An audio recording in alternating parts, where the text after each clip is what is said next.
तो पिछली क्लास में हम लोगों ने मिक्सिंग ऑफ सॉल्यूशन पर कुछ न्यूमेरिकल्स देखे थे, राइट। तो आज भी हम लोग कुछ पीवाईक्यूज देखेंगे और कुछ और बातें करेंगे, थोड़े से एडवांस लेवल के क्वेश्चन देखेंगे और आज बात करेंगे पीपीएम और पीपीवी पर। तो सबसे पहले एक टर्म समझते हैं, स्टॉक सॉल्यूशन। ये टर्म यूज होगा आपका न्यूमेरिकल्स में, stock solution.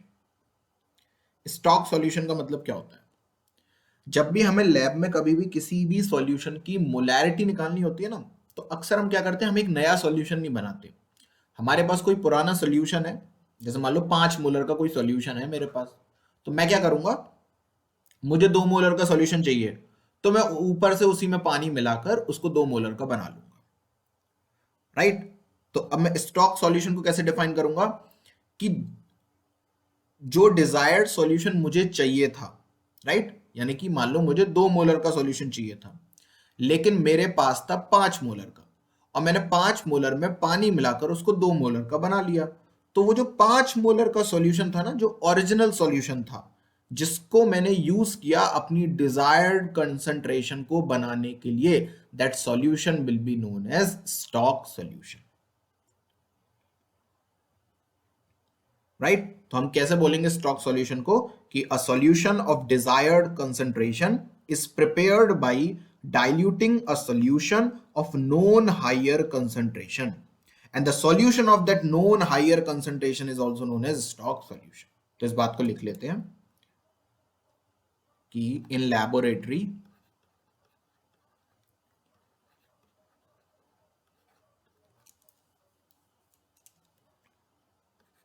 a solution of a desired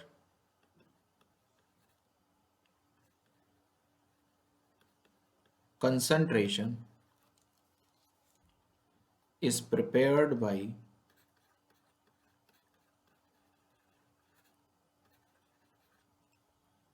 diluting a solution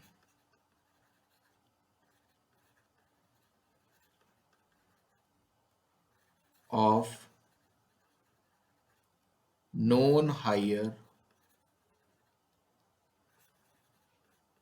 concentration, and the solution of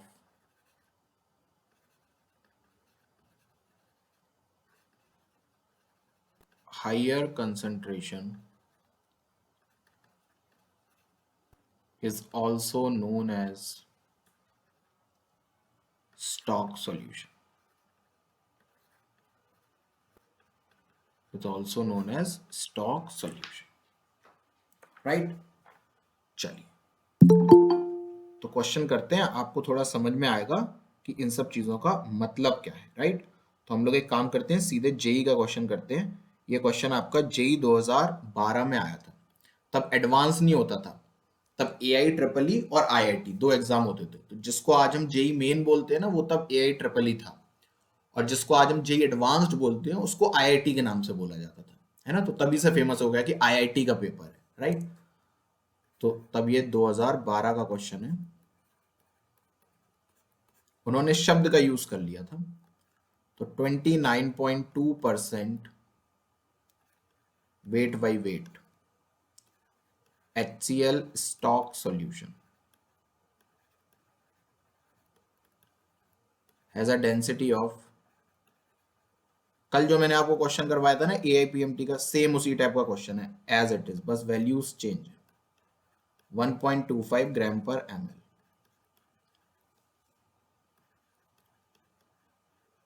The molecular weight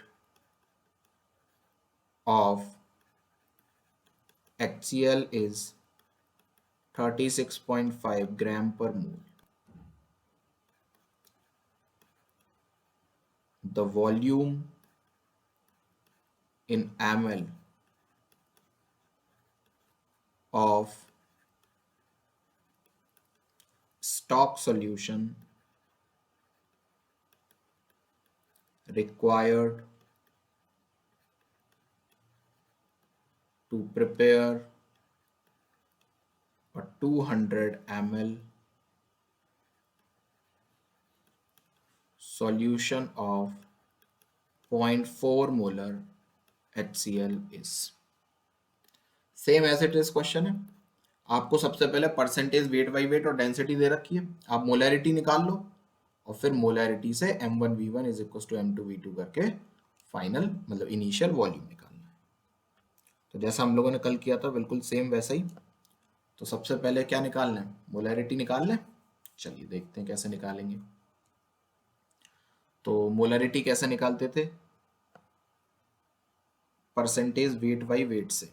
तो मैंने आपको एक तो फॉर्मूला सिखाया था, चाहो तो उससे कर लो, नहीं तो आप लोग जो मैंने मेथड सिखाया था डब्बा मेथड उससे भी कर सकते हो। तो कल मैंने आपको दोनों मेथड से वो जो AIPMT का क्वेश्चन था करके दिखाया था। तो सेम मेथड आपको लगाना है, मैं दोनों मेथड नहीं कर रहा, मैं सीधे फॉर्मूले से आपकी मोलैरिटी निकाल दे रहा हूँ। तो मोलैरिटी आ जाएगी percentage weight by weight into 10 into 1.25 that is density upon molecular weight, वो कितना है 36.5, राइट। तो ये तो आ गई आपकी मोलैरिटी। लेकिन मुझसे क्वेश्चन में क्या पूछा है, ये आपकी इनिशियल मोलैरिटी हो गई सॉल्यूशन की। अब मुझसे पूछा है इस मोलैरिटी वाले सॉल्यूशन का कितना वॉल्यूम मैं ले लूं ताकि मुझे 200 ml 0.4 मोलर HCl मिल जाए, राइट। या ऐसे कह लो इस वाले में मैं कितना वॉल्यूम इसका मिला दूं कि मुझे 200 ml 0.4 मोलर HCl मिल जाए, राइट। सेम क्वेश्चन जैसा कल किया था वैसा ही है, कुछ नहीं करना, बस IIT एडवांस में आया है ये क्वेश्चन।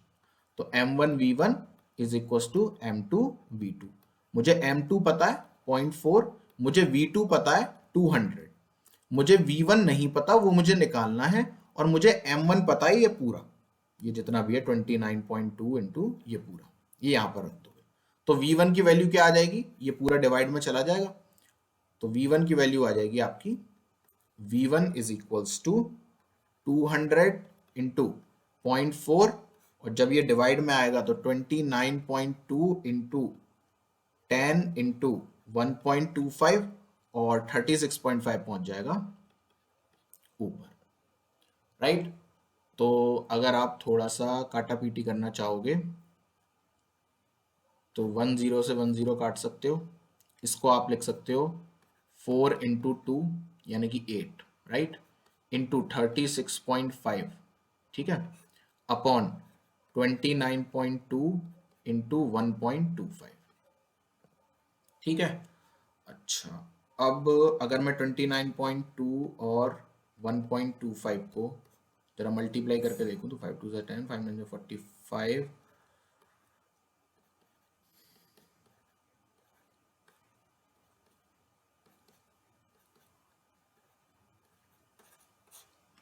0 0 1 कैरी 14 15 और ये हो गया 6 9 और 6 15 और 6।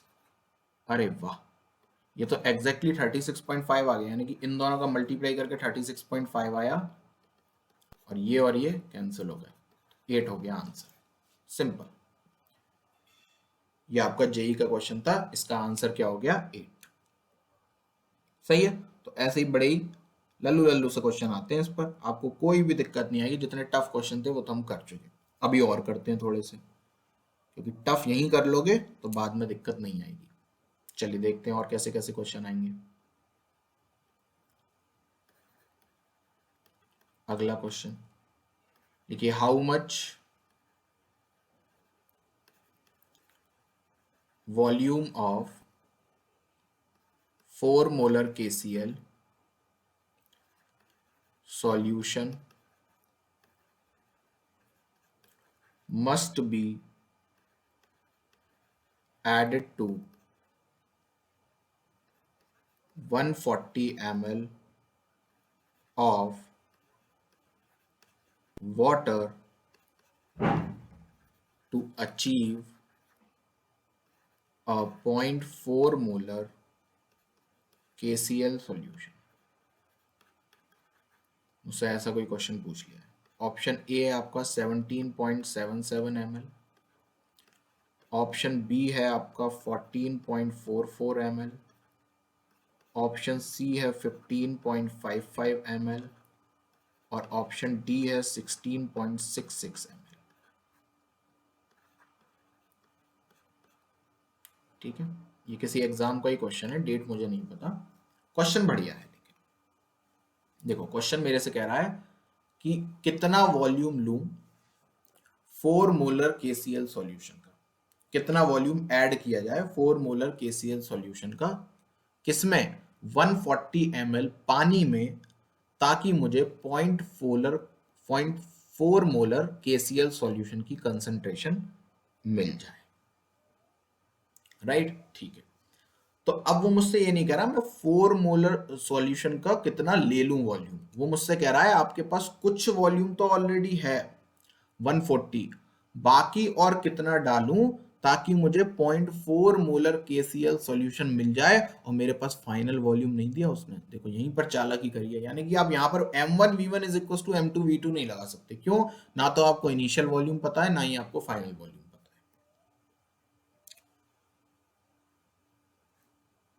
सही है। तो अब कहां से करेंगे? तो अब बेसिक डेफिनेशन से करते हैं। कैसे? सबसे पहले 4 मोलर सॉल्यूशन का मतलब क्या है ये बताओ। 4 मोलर सॉल्यूशन का मतलब है सर 4 मोल्स डिसॉल्व हैं 1 लीटर सॉल्यूशन में। राइट, ठीक है। तो अगर 1 लीटर में 4 मोल हैं तो x लीटर में कितने हो जाएंगे? आपने कहा सर 4x मोल्स। राइट, ठीक है। तो इसका मतलब मैंने मान लिया कि मेरे पास जब 4 मोलर KCl सॉल्यूशन था तो मेरे पास 1 लीटर में था वो, बाहर से मैंने x ml डाला। ठीक है सर। तो जब आपने बाहर से x ml या x लीटर डाल दिया तो अब आपके पास सॉल्यूशन कुछ और हो गया। बिल्कुल। लेकिन जब आपने ऐसा किया तो आपकी जो कंसंट्रेशन थी वो 4 से 0.4 हो गई। मैंने कहा अच्छा, तो इसका मतलब आपको न्यू कंसंट्रेशन पता है? आपने कहा हाँ। और ये कब है? जब आपने कितने मोल्स डाले? Sir 4x। तो तब वॉल्यूम कितना था? आपने कहा सर देखो 140 तो पहले से था, तो इसको ये मैंने लीटर में चेंज कर लिया डिवाइडेड बाई 1000 करके, और आपने बाहर से x और डाल दिया था। तो जब आपने बाहर से x लीटर और डाला तो वॉल्यूम तो हो गया पूरा इतना, और मोल्स हो गए इतने, और कंसंट्रेशन हो गई नई वाली इतनी। तो मैंने कहा क्या आप x निकाल लोगे? आपने कहा यस सर हम x निकाल लेंगे यहां से। कैसे निकालोगे? कि सर पहले तो इसका एलसीएम ले लेंगे, या फिर इसको 0.14 लिख लो चाहो तो, है ना, इसको काट के 0.14। तो ये कितना हो जाएगा? 0.4 into 0.14 plus 0.4x equals 4x। Right. तो यहां से ये हो गया 3.6x इज इक्वल्स टू 4 4 जो 16 और 4 1 जो 4 और 5, तो 0.056। तो x की वैल्यू कितनी आ गई? x की वैल्यू आ गई 56 अपॉन 3600। राइट, मैंने पॉइंट हटाकर जीरो वगैरह बढ़ा लिया। ठीक है। तो ये तो क्या आ गया? इतने लीटर मेरे पास, यानी कि सॉल्यूशन आपने ऐड किया था। ठीक है। लेकिन मुझसे तो सॉल्यूशन किसमें ml में पूछा ना, तो मैं इसमें मल्टीप्लाई बाई 1000 कर दूंगा, ये ml में हो जाएगा। 2 जीरो से 2 जीरो कैंसिल हो जाएंगे, 2 से ये 18 बार कटेगा, ये 5 बार, ये 9 बार, और ये 2 2 जा 4, 2 8 जा 16। राइट। तो ये हो गया 5 8 जा 40 और 5 2 जा 10 और 14, 140 अपॉन 9। इसको जब काटोगे तो 9 1 जा 9, 50 हो गया, 9 5 जा 45, फिर से 50 हो गया, 9 5 जा 45, फिर से 50, फिर से 50। तो 15.55 ml सी ऑप्शन। बढ़िया क्वेश्चन, अच्छा क्वेश्चन। क्या करना था आपको? आपके पास 140 ml पानी पहले से था, और तब लेकिन आपकी कंसंट्रेशन जो थी वो 4 मोलर थी। तो 4 मोलर का आपने मतलब मान लिया कि इसका मतलब है 1 लीटर में 4 मोल पड़े हुए थे। राइट। फिर आपसे पूछा गया कि भाई इसका मतलब आपके पास 4 मोल तो आ गए, तो अगर आप बाहर से x लीटर पानी और डाल दोगे तो अब आपके पास उसमें मोल्स कितने हो जाएंगे? सर 4x मोल्स हो जाएंगे। तो आपने क्या किया? 140 पहले से था, x आपने बाहर से डाला, तो अब आपके पास हो गए 4x moles, 140 upon 1000 plus x हो गया आपका वॉल्यूम, और तब जो कंसंट्रेशन नई आई वो कितनी हो गई? 0.4।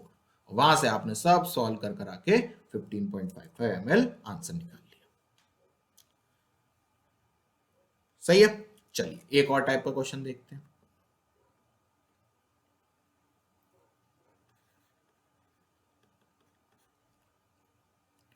1.11 ग्राम ऑफ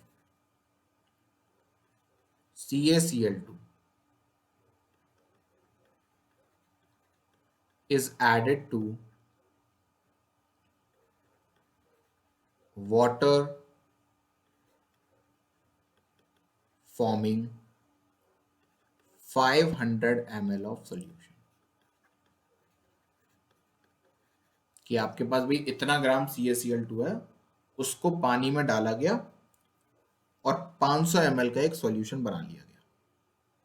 फिर क्या किया, 200 ml ऑफ, या फिर 20 ml कर लो, 20 ml of this solution is taken, यानी कि सैंपलिंग लगा दी अब उसने, है ना, 20 ml मैंने सॉल्यूशन का ले लिया। तो जब आपने 20 ml सॉल्यूशन का ले लिया तो इसका मतलब मोलैरिटी पर तो कोई भी असर नहीं पड़ा होगा, है ना, कल हमने इसकी बात करी थी। एंड डाइल्यूटेड टू 10 फोल्ड्स, ये अच्छा शब्द है, ये यूज होता है, इसकी बात अभी कर लेंगे। Find moles of Cl minus ions in 2 ml of diluted solutions।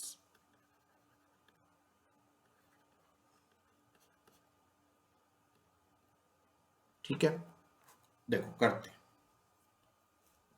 सबसे पहले तो क्वेश्चन को दोबारा से पढ़ते हैं। क्वेश्चन में कह रहा है आपके पास इतना ग्राम CaCl2 था, आपने उसको पानी में डाला और 500 ml का सॉल्यूशन बना लिया, राइट। यानी कि आपको मास पता है सॉल्यूट का, है ना, और अगर आपको मास पता है तो आप डिवाइडेड बाय मोलर मास करके मोल्स निकाल लोगे, ठीक है। आपको वॉल्यूम ऑफ सॉल्यूशन पता है, मोल्स पता चल गया, वॉल्यूम ऑफ सॉल्यूशन पता चल गया, मोलैरिटी आ जाएगी। तो इसका मतलब यहां तक जब मैंने क्वेश्चन को पढ़ा तो क्वेश्चन पढ़कर मुझे यह समझ में आ गया कि मैं मोलैरिटी निकाल लूंगा, ठीक है। फिर आगे मैंने क्या बोला कि इस सॉल्यूशन में से मैंने 20 ml निकाल लिया, तो जब मैंने 20 ml निकाला तो मोलैरिटी चेंज नहीं होगी, राइट। अगर मैंने अपनी चाय में से आधा कप चाय अपने दोस्त को कल जब पिलाई थी तो इसका मतलब मोलैरिटी चेंज नहीं हुई थी, कल सिखाया था, राइट। तो 20 ml में भी मोलैरिटी कितनी रही होगी, जितनी यहां पर थी।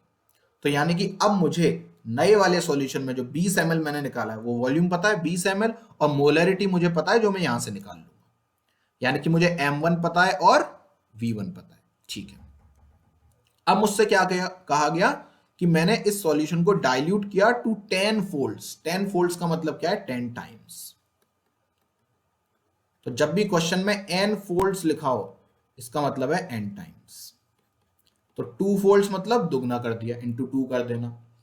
3 फोल्ड्स मतलब तिगुना कर दिया। 6 फोल्ड्स मतलब 6 टाइम्स कर दिया। 10 फोल्ड्स मतलब 10 टाइम्स कर दिया। तो इसका मतलब 20 ml था, 10 गुना उसका कर दिया, यानी कि 20 इंटू 10। अब मैंने सॉल्यूशन को डाइल्यूट करके उसको 200 ml बना दिया। तो जब डाइल्यूट करते हैं तो कंसंट्रेशन चेंज हो जाती है, राइट। क्वेश्चन को समझते चलना।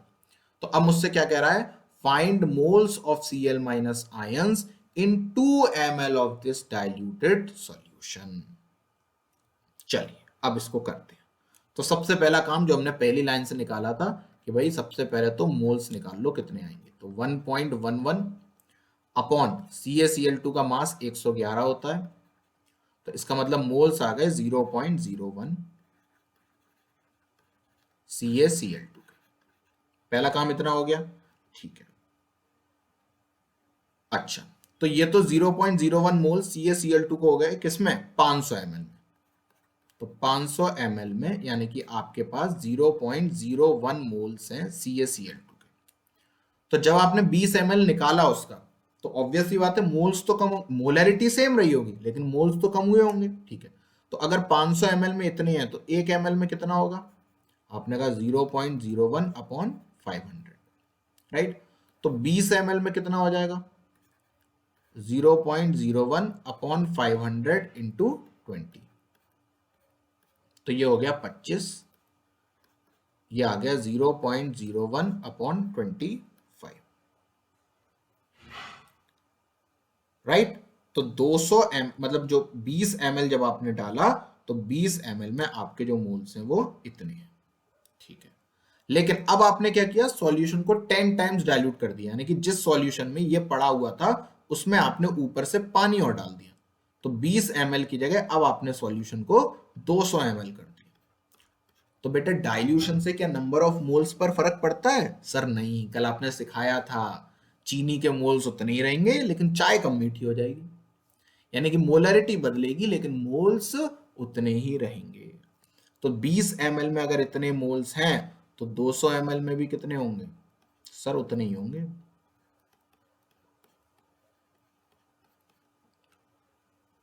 सही है, ठीक है। लेकिन अब मुझसे क्या कहा गया है कि find the moles of Cl minus in 2 ml of diluted solution.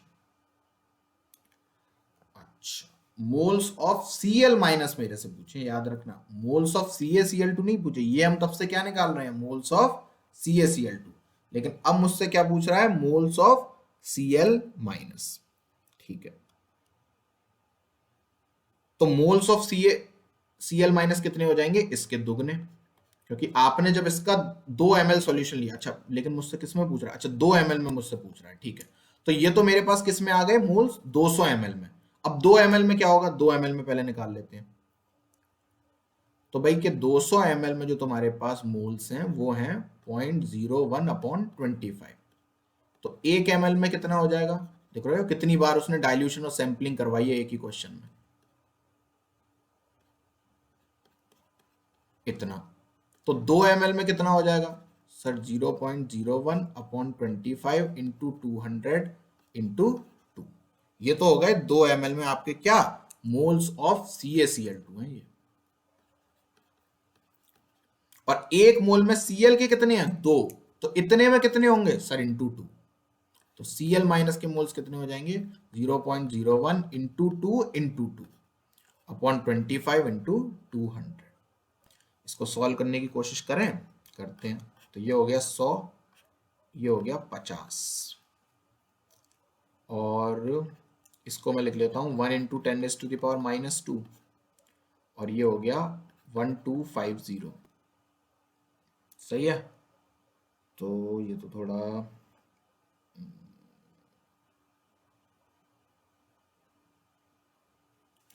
इसको सॉल्व करना पड़ेगा 1/1250 को। तो इसका डिवाइड देना पड़ेगा आपको। ये थोड़ा सा काम आप लोग कर लेना और इसका आंसर निकाल लेना, राइट। क्योंकि हमारे पास ऑप्शन नहीं थे इसलिए मैं इस पर डिवाइड वगैरह पर नहीं जा रहा हूं। आपको ये काम करना होगा, नहीं तो चाहोगे तो चलो मैं कर ही देता हूँ, तुम लोग भी क्या याद रखोगे। तो हम क्या मान लेते हैं इसको? हम मान लेते हैं 10,000 है ना, क्योंकि 1250 का 1,000 में तो जाएगा नहीं, 10,000 में जाएगा। और इधर फिर हमें, अगर हमने इधर 4 जीरो बढ़ाए हैं तो इधर मुझे 10⁻⁻6 लिखना पड़ेगा, ठीक है। और अब मैं इसमें 1250 का डिवाइड दूंगा। तो ये कितनी बार जाएगा? लगभग ये आपका चला जाएगा 250। 8 बार पूरा जा रहा है क्या? ये चेक करना तो जरा। 1250 8 टाइम्स, 0 8 5 जा 40, 8 2 जा 16, 2, हाँ पूरा चला गया ना ये, हाँ ठीक है। तो 8 इंटू 10⁻⁻6 ये आ गए आपके क्या? Moles of Cl minus. सही है, चलिए आगे बढ़ते हैं। तो ये हमारे सारी बातें होंगी किसकी? मिक्सिंग और डाइल्यूशन की। तो मिक्सिंग और डाइल्यूशन पर जितने वेरिएशन बन सकते थे वो सब पढ़ा दिए। जो जो आज तक जेई नीट में आया था वो सारे क्वेश्चन मैंने आपको करा दिए। आगे बढ़ते हैं अब। आज का लास्ट टॉपिक, और ये कंसंट्रेशन टर्म्स हमारे हो जाएंगे खत्म, मोल पूरी तरीके से समाप्त हो जाएगा। आज आपका टॉपिक है पार्ट्स पर मिलियन।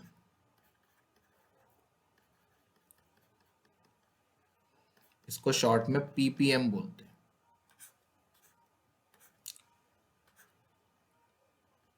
ठीक है। ये ना बच्चों को बहुत डराता है क्योंकि ये ना बहुत कॉमन नहीं है। कई लोग इसको स्किप भी कर देते हैं, पीपीएम और पीपीबी को। पर इसका क्वेश्चन बहुत सिंपल होता है, इसका कंसेप्ट तो बेहद सिंपल है। पार्ट्स पर मिलियन का मतलब समझ में आ रहा है आपको? यानी कि 1 मिलियन का एक पार्ट।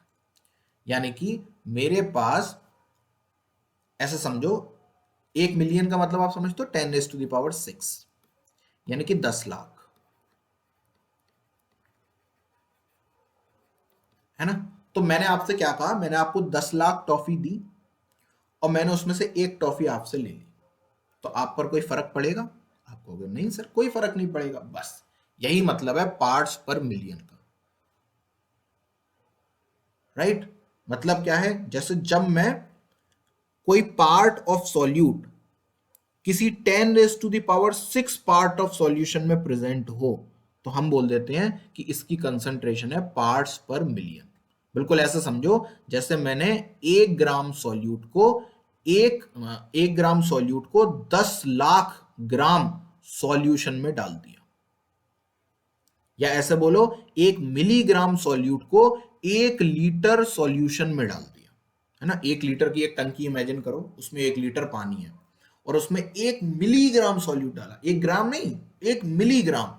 तो आप क्या कहोगे, अरे सर क्या आपने डाला है, ऐसा लग रहा है कि मतलब किसी ने मच्छर फेंक दिया हो, कोई फर्क नहीं पड़ा। तो बस वही है कंसंट्रेशन, पार्ट्स पर मिलियन। तो इसकी डेफिनेशन लिखते हैं, इस पर क्वेश्चन बहुत सिंपल आते हैं, अभी मैं आपको सिखा दूंगा करना। It is defined as parts of solute present in 10 raised to the power 6 parts of solution, right. अब ये जो होता है ये वेट बाई वेट भी हो सकता है, ये वेट बाई वॉल्यूम भी हो सकता है, मतलब जो आपने कंसंट्रेशन पढ़ी है उसमें हो सकता है ना। ये वॉल्यूम बाई वॉल्यूम भी हो सकता है, राइट। ये वॉल्यूम बाई वेट भी हो सकता है। तो है ना, इनमें से कोई भी कुछ भी चीज हो सकती है, वो आपको देखना पड़ेगा। मतलब हो सकता है वो आपसे कह दे कि भाई 10⁻³ ग्राम प्रेजेंट है 1 लीटर सॉल्यूशन में, तो वेट बाई वॉल्यूम हो गया, है ना। 1 ग्राम प्रेजेंट है 10 लाख ग्राम सॉल्वेंट में या सॉल्यूशन में, तो वेट बाई वेट हो गया, है ना। तो वो कुछ भी बोल देगा। तो इसका एग्जाम्पल लिख लो, पार्ट्स पर मिलियन का एग्जाम्पल क्या है कि भाई 1 ppm अगर कहीं पर लिखा हुआ है तो इसका मतलब क्या है। अब किसी में भी डिफाइन कर सकता हूं ना, मैं वेट बाई वॉल्यूम में कर लेता हूं। इसका मतलब है कि भाई 1 मिलीग्राम ऑफ सॉल्यूट प्रेजेंट है 1 डेसीमीटर क्यूब, या 1 डेसीमीटर को क्या बोलते हैं, 1 लीटर ऑफ सॉल्यूशन में। ये है आपका 1 ppm का मतलब कि 1 मिलीग्राम ऑफ सॉल्यूट प्रेजेंट है 1 decimeter cube of solution. Formula क्या होगा, तो ppm is equal to mass of solute upon mass of solution into 10⁻⁶। mass of solute upon mass of solution into 10⁻⁶। अच्छा, अब चूंकि बहुत बहुत बहुत थोड़ा सा सॉल्यूट किसी सॉल्यूशन में डला हुआ है, तो मैं ऐसा कह दूं, सॉल्यूशन आपने कैसे बनाया होगा सर, सॉल्यूट और सॉल्वेंट को मिलाकर, और सॉल्यूट बहुत थोड़ा सा है, तो इसका मतलब जितना पहले सॉल्वेंट का था मास, उतना ही अब भी आप अगर सॉल्यूट का मास नहीं भी जोड़ोगे तो आप कह सकते हो आज भी मेरे पास उतना ही है। जैसे आपके पास 10 लाख टॉफी थी, कोई आपसे एक ले गया, तो अब आप क्या बोलोगे, 9,99,999 ऐसे बोलोगे? आप कहोगे नहीं यार 10 लाख की टॉफी है मेरे पास, एक ले गया ले जाने दो। इसका मतलब सॉल्यूट की मात्रा इतनी कम है, इतनी कम है, इतनी कम है कि आप कह सकते हो जो मास ऑफ सॉल्वेंट था वही मास ऑफ सॉल्यूशन है। तो पीपीएम का एक नया फॉर्मूला जो अप्रोक्सीमेशन से आया क्या, कि भाई मास of solute upon mass of solvent into 10⁻⁶।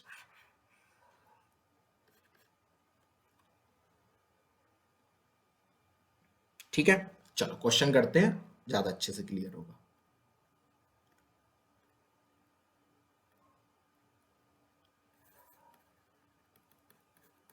Question लिखिए, सी वाटर समुद्र का पानी contains 5.8 into 10 raised to the power minus 3 gram of dissolved oxygen per kg. The concentration of oxygen in ppm is option A 5.80 ppm, option B 58.5 ppm, option C 0.58 ppm या option D 0.05 ppm।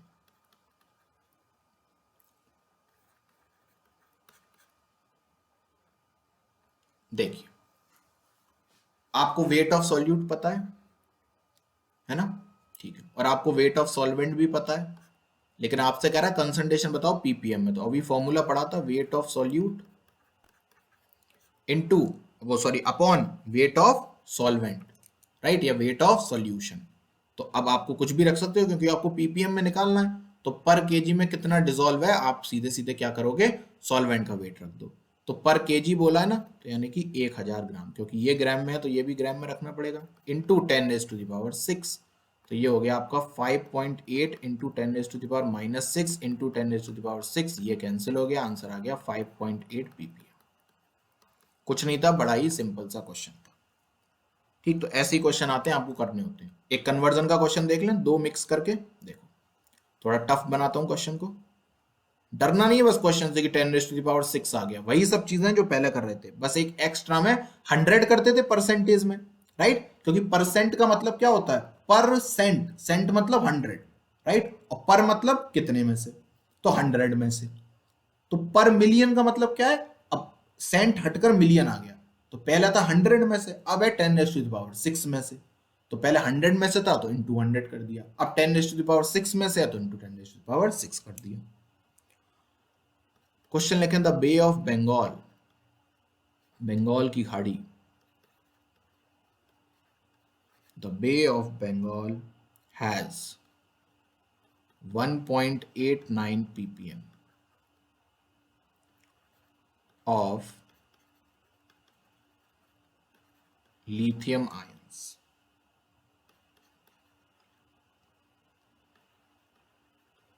The molality of Li positive in water is, lithium का atomic weight कितना होता है, 7। करिए,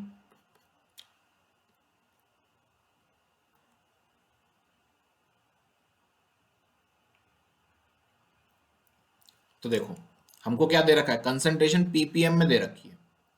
1.89 ppm का मतलब क्या है, 1.89 पीपीएम का मतलब है कि वही 1.89 लिथियम आयन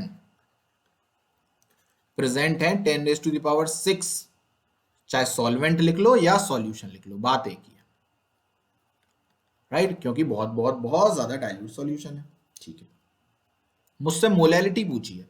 अच्छा, मोलैलिटी किसके लिए डिफाइन होती है, मोलैलिटी डिफाइन होती है या तो 1 किलोग्राम या 1000 ग्राम सॉल्वेंट के लिए, कि भाई 1 किलोग्राम सॉल्वेंट में कितना सॉल्यूट प्रेजेंट है, राइट। तो बस अब निकाल लो आप कि भाई sir 10 raise to the power 6 में प्रेजेंट है 1.89, तो 10 रेज़ टू द पावर, तो 1 में कितना होगा 1.89 upon 10 raise to the power 6, तो 10 रेज़ टू द पावर 3 में कितना होगा, यानी कि 1000 ग्राम में कितना होगा 1.86 upon 10 raise to the power 6 into 1000। तो इसका आंसर कितना आ गया, 1.86 था, 9 था ना, 1.89 into 10 raise to the power minus 3। पर ये तो मास आया, मुझसे क्या पूछा जा रहा है,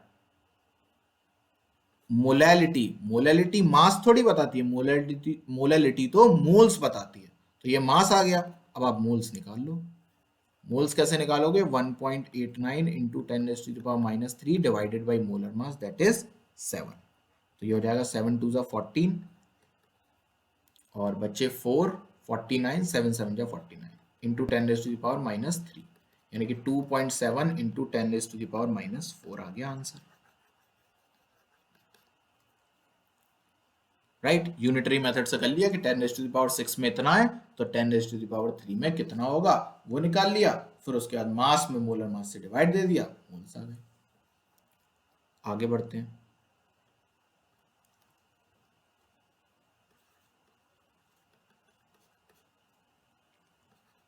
A solution of urea in water is 3000 ppm by weight.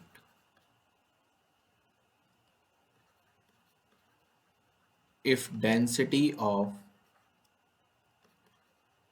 this solution is 1.04 gram per ml,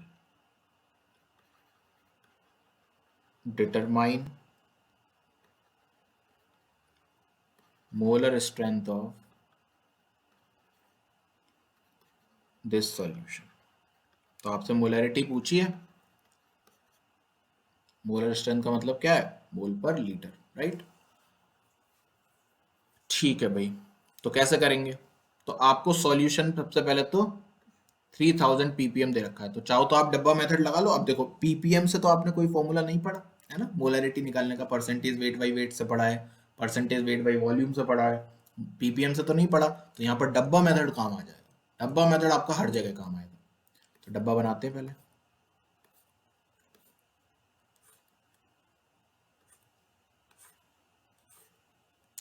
तो यहाँ पर क्या लिखते थे, सॉल्यूट, यहाँ पर सॉल्वेंट और यहाँ पर सॉल्यूशन, यहाँ पर वेट, यहाँ वॉल्यूम और यहाँ पर डेंसिटी, है ना, ऐसे डब्बा बनवाया था।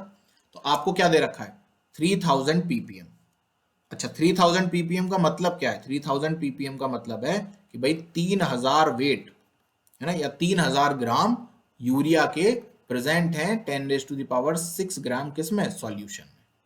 तो यानी कि वेट ऑफ सॉल्यूट आपको पता है 3000 ग्राम, वेट ऑफ सॉल्यूशन आपको पता है 10⁻⁶ ग्राम, डेंसिटी ऑफ सॉल्यूशन भी पता है 1.04 ग्राम पर ml, और आपको पता है वॉल्यूम क्या होता है, मास अपॉन डेंसिटी। तो मास कितना है 10⁻⁶ और डेंसिटी कितनी है 1.04, तो ये क्या आ गया, वॉल्यूम ऑफ सॉल्यूशन, राइट। अच्छा, और अगर आपको वेट पता है यूरिया का तो आप मोल्स निकाल सकते हो मोलर वेट से डिवाइड करके, ठीक है। तो आपको मोल्स ऑफ सॉल्यूट मिल गए, आपको वॉल्यूम ऑफ सॉल्यूशन मिल गया, आप मोलरिटी नहीं निकाल पाओगे, अरे सर निकल गई। तो मोलरिटी क्या होगा, molarity is equals two moles of solute, that is mass upon molar mass upon volume of solution. Volume कितना है 10⁻⁶ अपॉन 1.04, तो 10⁻⁶ अपॉन 1.04 ये पहुंच गया ऊपर, और लेकिन ये सब किस में आया, ml में, तो मल्टीप्लाई बाई 1000, राइट। बस अब इसको सॉल्व कर लो चाहो तो ये कितना हो गया, 10⁻⁶ और 1000 कटे 10⁻³ और 3 से ये 3 जीरो कट गए और ये कट गया 20 बार, तो ये आ गया 1.04 अपॉन 20, यानी कि 0.104 अपॉन 2, तो 0. इसको काट लो 052, इतने मोलर आ गए, 0.052 इतने मोलर आ गए, सिंपल, राइट। तो पीपीएम पर इतनी वैरायटी आपको कहीं नहीं मिलेगी किसी किताब में, आई चैलेंज यू, ठीक है ना। आप देख सकते हैं मैंने अलग अलग किताब से पीपीएम पर जितने क्वेश्चन अवेलेबल थे किताबों में मैं सब जगह से ले आया और आपको हर वैरायटी का मैंने आपको एक एक क्वेश्चन करा दिया। एक सिंपल जिसमें पूछा जाएगा कितने पीपीएम है, एक ऐसा जिसमें मोलैलिटी निकाली जाएगी, एक ऐसा जिसमें डेंसिटी दे रखी होगी, मोलैलिटी निकलवा लेगा, ठीक है। अब पीपीएम का एक बड़ा भाई और होता है, किताबों में ये फॉर्मूला भी मिल जाता है, पीपीबी। ये क्या है, पार्ट्स पर बिलियन, पार्ट्स पर बिलियन, बिलियन मतलब 10⁻⁹ 100 करोड़, है ना। तो अब इसका क्या फॉर्मूला हो जाएगा पीपीबी का, बस सेम वैसे ही, मास ऑफ सॉल्यूट, ये तो और भी कम हो गई, पहले तो फिर भी हम कह रहे थे कि 10 लाख में एक प्रेजेंट है, अब मैं कह रहा हूं 100 करोड़ में एक प्रेजेंट है। मास of solute, mass of solute है यहाँ पर,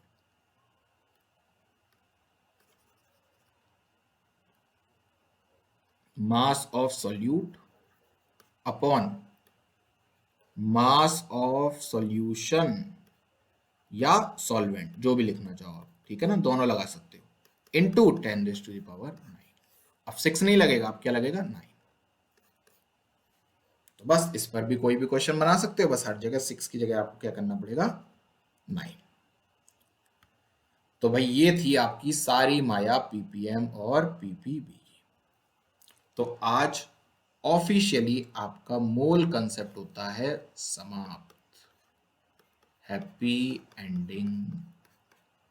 तो मैंने जितनी वैरायटी में आपको करा सकता था मैंने आपको सब करा दी। 17 लेक्चर लगभग मोल्स में है, 6 लेक्चर लगभग इसमें है, तो 23-24 लेक्चर लगभग हो गए। 1-2 लेक्चर में बीच में डाल दूंगा, ठीक है ना, प्रैक्टिस क्वेश्चंस के, आप उनको देख लीजिएगा। बट इनफ प्रैक्टिस हम लोगों ने कर ली। इसमें एक शब्द और आता है, नॉर्मेलिटी, राइट। नॉर्मेलिटी अभी नहीं पढ़ेंगे, हम बिल्कुल एनसीईआरटी के हिसाब से चल रहे हैं। नॉर्मेलिटी हम लोग पढ़ेंगे चैप्टर 4 के बाद, जब हम लोग रिडॉक्स पढ़ेंगे। तो रिडॉक्स एंड इक्विवेलेंट्स नाम का एक चैप्टर आएगा, जिसमें मैं आपको सब कुछ, पहले ऑक्सीडेशन नंबर निकालना सिखाऊंगा, उसके बाद उसमें इक्विवेलेंट सीखेंगे, तब इक्विवेलेंट से हम लोग नॉर्मेलिटी डिफाइन करेंगे, और वहां पर फिर से मोलैरिटी आएगी, तब नॉर्मेलिटी और मोलैरिटी में फिर से रिलेशन हम लोग पढ़ेंगे, राइट। तो मैं आपको ये सिखाऊंगा कि अभी तो हम लोगों को हर क्वेश्चन को बैलेंस करके करना पड़ता था, हर इक्वेशन को, राइट।